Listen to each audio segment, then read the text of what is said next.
politically independent, or perhaps might even be replaced? Will the new Supreme Court judges be constitutional constructionists or activists? In fact, will the next president understand and obey the Constitution? As for the state issues, we are at the bottom of all states attracting or even retaining business. We have the most costly government in the nation. That's just to maintain staffs, satellite offices, political salaries, and pensions. As reported in the news, we have the most corrupt government in the nation. 2 speakers of the House saw their last term determined by a jury. 2 Supreme Court judges resigned in shame. 2 attorney generals, one served time and the other sentence is under review. A state treasurer was caught years ago double dipping, and recently, long after leaving office, she was caught again. The current treasurer resigned due to pending extortion charges. A state senator from Philadelphia and a congressman are on the verge of heading to trial. Several House and Senate members have been charged, convicted, and incarcerated in recent years. Frankly, I lost track. I mean, there's more, but you don't get so much time in your life to keep track of these folks. Okay, for the evening's agenda, here's the way we plan to do it. For those in attendance with no opposition, most of that's your representatives and a senator from Berks County, we'll allow 2 or 3 minutes, and based on my agenda and squeezing things in, I'll try to give them each 3, but if they only have 2, it'll help my agenda. But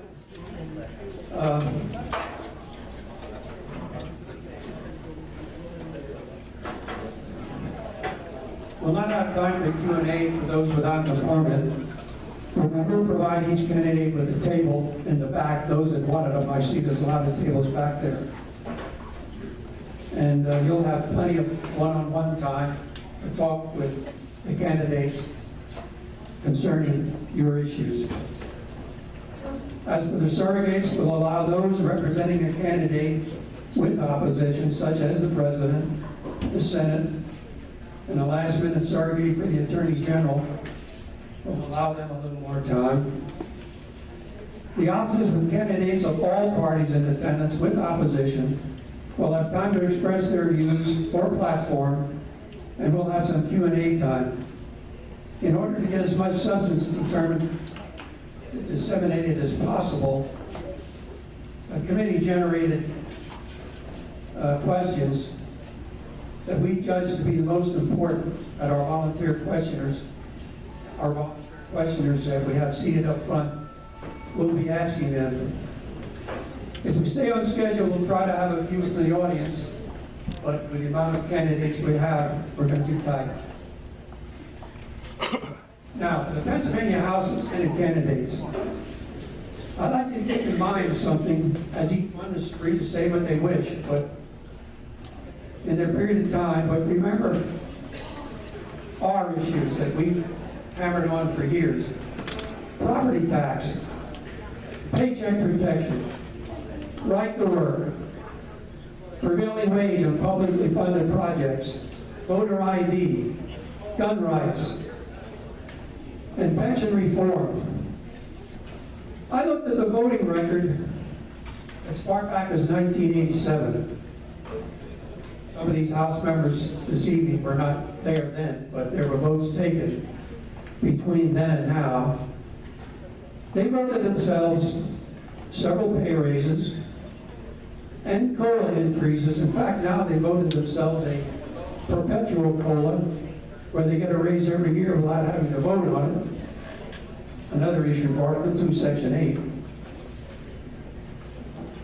And now, the last dagger in the hearts of taxpayers, is they voted not to fund the pension system, which is $20 billion underwater. That is what we're looking at in Harrisburg and why we have the problem we have. I hope the candidates tonight, without opposition and feel in safe seats, will certainly express their views on those issues. Okay. We'll now begin the agenda. Did I run over? Okay. All right. Okay, the first group, we want to have the candidates, incumbents for the House of Representatives in Pennsylvania, all with constituency in Berks County. We'll have those folks come up first, which is Mark Gillen, Barry Jazwiak, Gary Knowles, and Mackenzie. Oh, and Rozzy. I understand Rozzy showed up as well. Will those five come up and take your time at the mic in any particular order? And we'll give them their 3 minutes. Okay. Things happen. Two of them are not here. And if they do show up later, we'll squeeze them in. If not, we'll go with what we have. So, no particular order, but Mark, since you're usually the loudest, but if you go first, I'll make sure everybody's awake. Nobody wants to follow Gillen. I do have to wake him up after you're done here, right, Ron?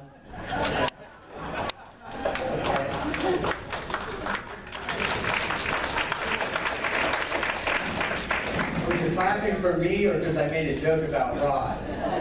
Both? Okay, well, thank you very much. First, a commercial announcement. On the back table there, many of you know that a group of us have gotten together to start a Berks Military History Museum. And I would be very pleased if you came by and visited the table and picked up our 75th anniversary Pearl Harbor Remembrance Dinner. And in case you're wondering when that is, it's December what? Okay, very good. Appreciate that.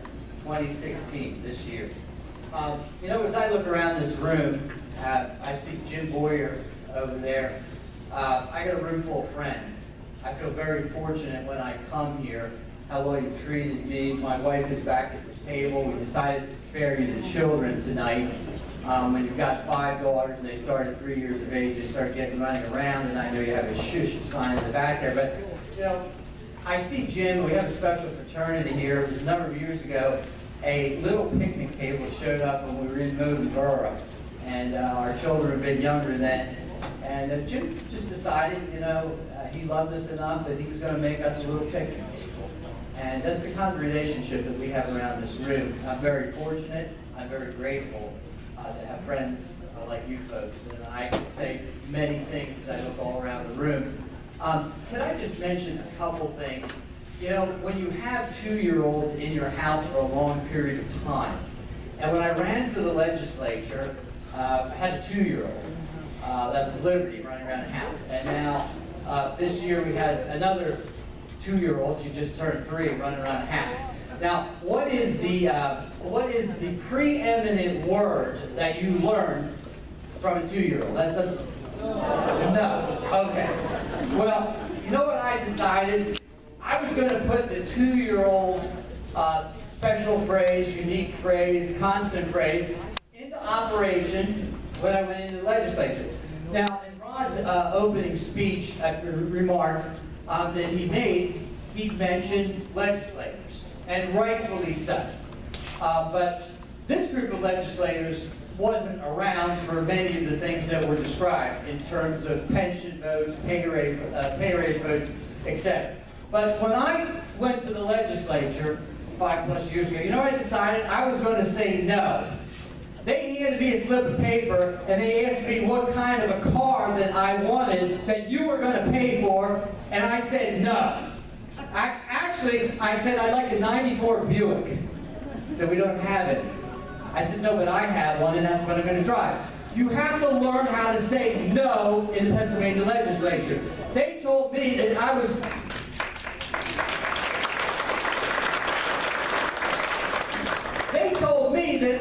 gonna, what's that mean? 30 seconds. Oh, you gotta be kidding me. Just say no. They told me that I was gonna get a cost of living allowance, and I said no. They told me that I was gonna get free insurance, and I didn't have to participate in my policy, and I just said no. I was told that you're clapping and you're holding the thing up. You're stealing my time on purpose, okay? And I said no. And they said, you get $150 a day per...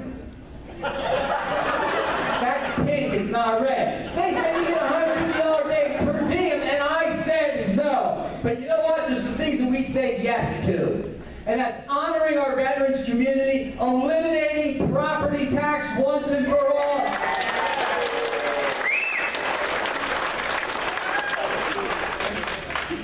And I'll be back up later, and also respecting your elders. I'm finished.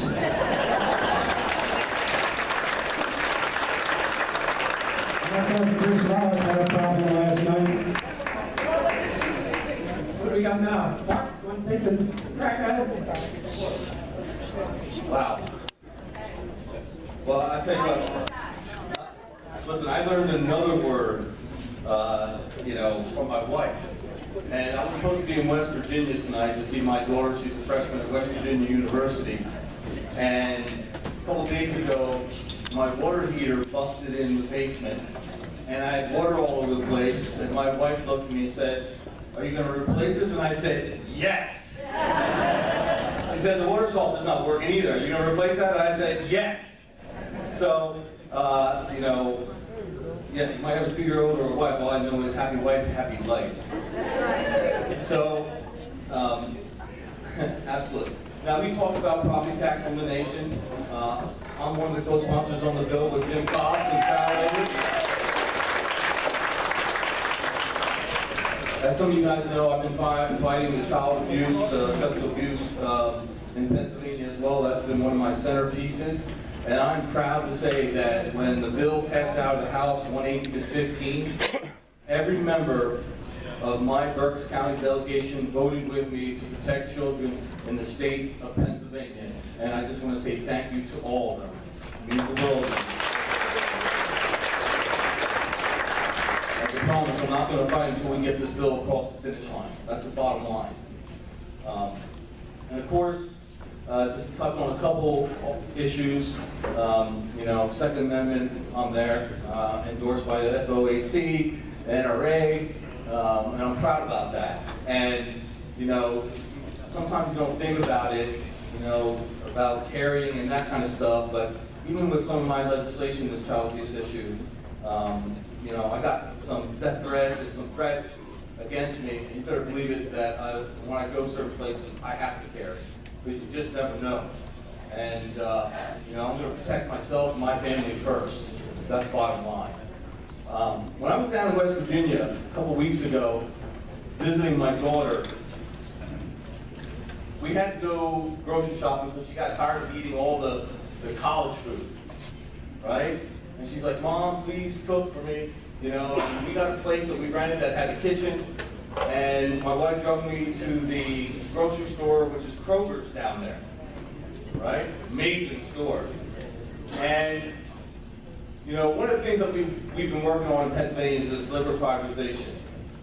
And, we just passed where the grocery stores can sell wine. And when I went into Kroger's, I definitely wanted some beers. My wife likes her chocolate beer. And I like some Oktoberfest. And I didn't have to go to a special section of the store. Actually, down one of the regular aisles, I could buy wine. And it was great bottles of wine down the side. And they actually had a cooler in the middle of the store where if you wanted to go buy your beer, you could buy your beer. And if I wanted a bottle of Jack Daniels, which I didn't, but I can pick that up as well. And, I started thinking about the convenience, and I just want to let you know that I honestly believe that, some issues, I'm only my 4th year, 2nd term, but there's some issues that I think that I can always grow on and learn from what's going on in other states that if that could benefit Pennsylvania, then that's something that I really need to consider, that we start moving in that direction, that we can probably do more for convenience for our people here in Pennsylvania. So I just want you to know that any issue I'm willing to take a look at, and if it benefits my district, the 126th district, I'm going to support it. Thank you.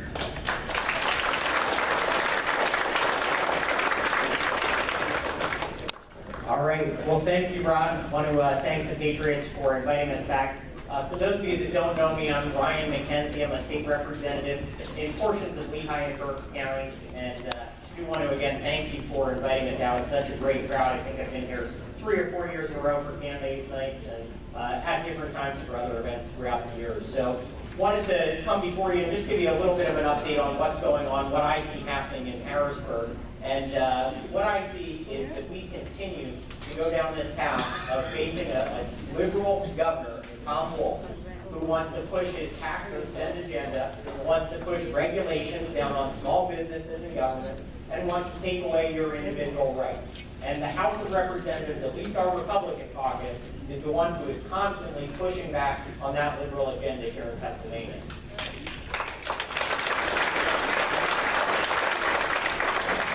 And so when I'm talking about that liberal agenda, let me put it in perspective for you. The first year in office, Tom Wolf proposed $4.7 billion in tax increases. The single largest tax increase in Pennsylvania history, and a larger tax increase than all 50 states combined. We held him off, and we were able to protect taxpayers. We're going to continue to hold the line on taxes. The regulations, again, they're coming down from the federal government, the Clean Power Plan, closing down power plants here in Pennsylvania, shutting people out of the coal industry, eliminating jobs all across the country, good-paying jobs for our hardworking Americans. And they passed this Clean Power Plan. Tom Wolf wanted to put it out. Thankfully, the legislature had the foresight to say that you cannot promulgate those regulations in Pennsylvania without us signing off on it. So we passed a law saying you can't do that unilaterally, Tom Wolf, which is what Obama wants to allow. We're the ones who have the authority to sign off on that. And so we put a check. When you hear about the balance of power and checks in government, we put that check on Tom Wolf, and we're going to stick to that plan. Yes.